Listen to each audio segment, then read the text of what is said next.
अब आगे चलते हैं कि खुदा जब किसी इंसान को एक खास मकसद के लिए पकड़ता है, कोई खास काम देता है, खास मिशन दे देता है, तो वो उसका नाम तब्दील कर देता है। क्यों? क्योंकि नाम में काम और मिशन शामिल है।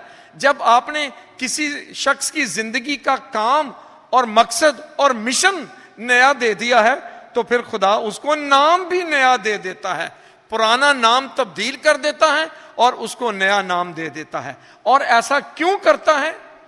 क्योंकि उस शख्स की जिंदगी, उस शख्स का काम और उस शख्स का मिशन आज से लेकर फर्क होगा, तब्दील हो जाएगा।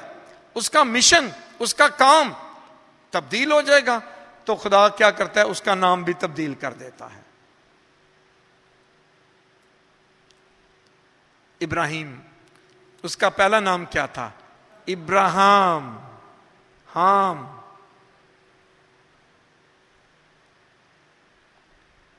और जब खुदा ने कहा कि तू सब कुछ छोड़कर मेरे पीछे आ जा, उस जगह पे चला जा जो मैं तुझे दिखाऊंगा, अगर तू ताबियादारी करेगा तो मैं तुझे बरकत दूंगा। ठीक है, इतनी बरकत दूंगा, तेरी औलाद को इतना बढ़ाऊंगा कि आसमान के सितारों और रेत के जर्रों की मानित होंगे, कोई गिन नहीं पाएगा, इतनी बड़ी बरकत। और फिर इतना बड़ा मिशन उसको दिया, इतना बड़ा काम दिया कि आज इब्राहिम 3 मजहबों का बाप है, यहूदी, मसीही और इस्लाम, मुसलमान। तीनों मजहब जो हैं इब्राहिम को ईमान में अपना बाप कहते हैं, तीनों। यहूदी भी अपनी ईमानी जड़ें जाकर किसके साथ मिला देते हैं? इब्राहिम के साथ। मसीही भी अपने ईमानी सफर को कहां से शुरू कर देते हैं? जाके वो आदम से बेशक शुरू करते हैं, लेकिन ईमानी सफर जो है वो इब्राहिम से जाके जोड़ देते हैं। और इस्लाम जो है वो भी अपनी ईमानी जड़ें किसके साथ जाकर जोड़ता है? इब्राहिम से। उसका नाम इब्राहिम था और खुदा ने कहा अब तेरा मिशन नया है, इसलिए मैं तेरा नाम तब्दील करके इब्राहिम से क्या रखता हूं? इब्राहिम। सारी रात फरिश्ता जो है याकूब के साथ कुश्ती करता रहा, लड़ता रहा, और सुबह जब जाने लगा तो याकूब ने कहा नहीं, मैं ऐसे नहीं तुझे जाने दूंगा, मुझे बरकत दे। तो उसने उसे बरकत दी। ठीक है, याकूब को खुदा ने बरकत दी, और जब बरकत दे दी है तो फिर उसे एक नया मिशन, एक नया मकसद दिया है। और वो क्या था कि अब से तू इस्राएल कौम का जो ये कौम है, उस वक्त इस्राएल कौम इस्राएल नहीं कहलाती थी, सेहूनी लोग कहलाते थे, फलस्तीनी भी कहलाते थे, इनके बहुत सारे नाम थे, बहुत सारे नाम थे इनके, बहुत सारे नाम। ये कबीलों में बटे हुए लोग थे, छोटे छोटे घरानों में। तो खुदा ने उसका नाम तब्दील करके, याकूब से तब्दील करके क्या रखा?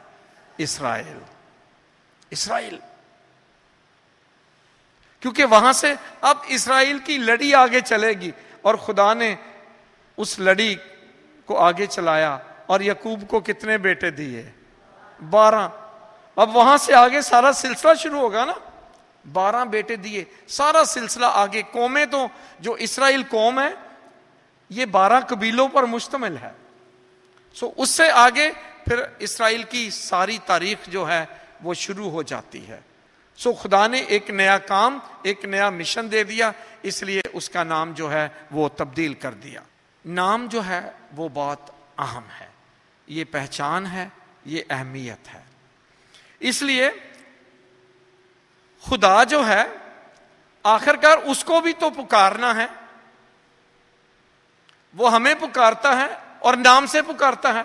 ए इब्राहिम, इब्राहिम, इब्राहिम, समवेल, समवेल, मूसा, हारून, वो नाम लेकर हमें पुकारता है ना। यिर्मयाह में, यिर्मयाह की किताब में लिखा है मैं तुझे नाम लेकर पुकारता हूं क्योंकि मैंने तेरा नाम अपनी हथेली पर खोद रखा है। ये देखिए नाम कितना इंपॉर्टेंट है, नाम बहुत अहम है, हमारी पहचान बहुत अहम है कि खुदा ने हमारा नाम कहां लिखा है, किसी किताब में नहीं, कहां पर लिखा है? अपनी हथेली पर। लिखा नहीं, खोद रखा है। लिखा मिट सकता है, खोदा नहीं मिट सकता है। वो आपने देखा होगा नौजवान जो आजकल वो अपने यहां वो लहू कड़ कड़ के थे वो खोदिया होंगे ना, पता नहीं किदा किदा नहीं, वो किस लिए? ताकि मिटे ना। तो खुदावन ने कहा है मैंने तेरा नाम अपनी हथेली पर खोद रखा है। हथेली पर क्यों खोद रखा है? क्योंकि हथेली में क्या है? ये लकीरें हैं जिनको हम कहते हैं किस्मत की लकीरें। ठीक है, ये बहुत अहम है। जिंदगी की लाइन, लकीरें जो हैं, खुदा ने कहा है मैंने तुझे अपनी हाथ की हथेली पर तेरा नाम खोद रखा है। अपने हाथों की लकीरों में सजा ले मुझको। हम भी वो गाने शाने इतने सारे लगे हुए हैं, वो क्या है? यही है। ये दरअसल खुदा की बात है, जो खुदा ने कहा वही उन्होंने गाने में डाल दिया है। ये तो पाक कलाम में क्या लिखा है? मैंने तेरा नाम अपनी हथेली पर खोद रखा है, अपने हाथों की लकीरों में सजा ले मुझको। ये यही बात है जो खुदा ने कही है कि मैंने तेरा नाम अपनी हथेली पर खोद रखा है। वो जगह जो बहुत नाजुक, बहुत नरम है, जहां पर हम जिस चीज से हम ग्रिप करते हैं, बहुत नाजुक है, जहां लकीरें हैं। खुदा हमें बुलाता है, नाम लेकर बुलाता है। मैंने तुझे नाम लेकर बुलाया है। हम भी तो खुदा को नाम लेकर पुकारते हैं ना। इसलिए अगर हमारी कोई पहचान है तो खुदा की भी कोई पहचान होगी। अगर हमारा कोई नाम है तो खुदा का भी कोई नाम होगा। इसीलिए जब मूसा को खुदा ने कहा जा फराउन के पास चला जा और जाके उसको मेरा पैगाम दे के मेरे लोगों को जाने दो, तो मूसा ने क्या कहा था? ऐ खुदावन, वो बड़ा सख्त है। जब मैं उसके पास जाऊंगा और वो मुझसे पूछेगा तुझे किसने भेजा है, तो मैं क्या कहूं? तेरा नाम क्या है? मूसा का सवाल था तेरा नाम क्या है। सवाल यह है, मूसा ने क्या कहा? तेरा नाम क्या है? तो खुदावंद ने अपना नाम क्या बताया? मैं हूं जो हूं। मैं हूं जो हूं, अपना नाम बताया है। मैं हूं जो हूं।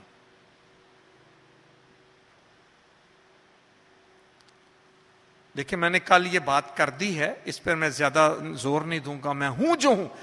मैंने सबको पैदा किया है, मुझे किसी ने नहीं पैदा किया। मैं हूं जो हूं, मैं अपनी जात में हूं। मैं सबका पैदा करने वाला, पर मुझे कोई पैदा करने वाला नहीं। मैं हूं जो हूं।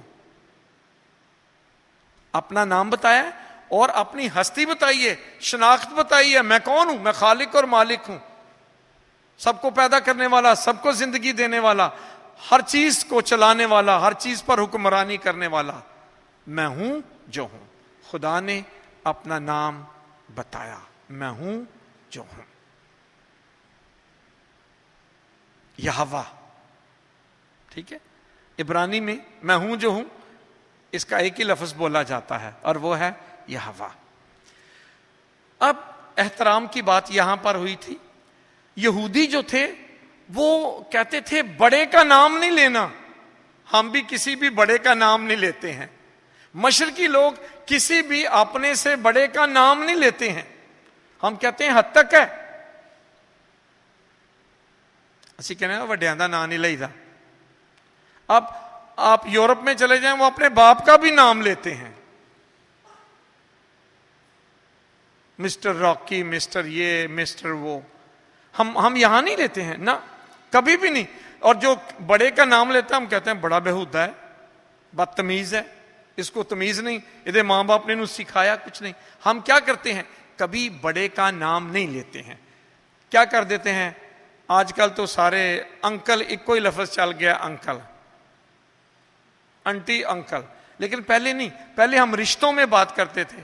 किसी को खाला कह दिया, किसी को मासी कह दिया, चाचा कह दिया, बाबा कह दिया, ताया कह दिया। अब उन्होंने सारी मुसीबत खत्म करके अंकल और आंटी में डाल दी है बस। लेकिन बात यह है कि बड़े का नाम अब भी नहीं लेते हैं, हम अभी भी नहीं लेते हैं। तो अगर किसी बड़े इंसान का नाम नहीं लेते हैं तो इस्राएल कौम डरती थी खुदा का नाम भी नहीं लेना। उसने अपना नाम यहोवा बताया तो नहीं ये नाम लेना, क्योंकि खुदा बड़ा है, अगर उसका नाम लेंगे तो बदतमीजी हो जाएगी।